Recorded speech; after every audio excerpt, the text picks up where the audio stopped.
పట్టణానికి కూతవేటు దూరంలో ఉన్న గుండి గ్రామానికి వంతెన లేక నేటికి 20 సంవత్సరాలు గడుస్తున్నప్పటికీ ఆ గుండి గ్రామ ప్రజల కష్టాలు నేటికి తీరడం లేదు.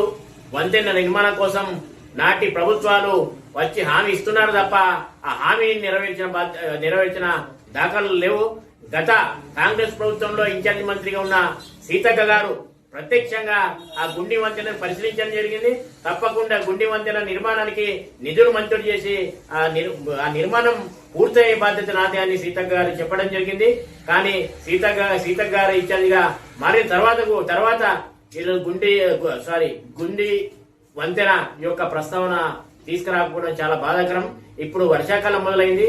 అక్కడ నిర్మించినటువంటి తాత్కాలిక వంతెన కూడా ఇటీవల కురిసిన భారీ వర్షాలకు కొట్టుకుపోవడం వల్ల ఇప్పుడు ప్రజలు దూర ప్రయాణం చాలా ఇబ్బందులు పడుతున్నారు. 2-3 కిలోమీటర్ల జిల్లా కేంద్రానికి రావాల్సిన ప్రజలు ఇప్పుడు చుట్టూరా తిరిగి 20 కిలోమీటర్ల దూరం వెళ్లి ప్రయాణం చేసి జిల్లా కేంద్రానికి చేరుకున్నటువంటి పరిస్థితి కనబడుతుంది.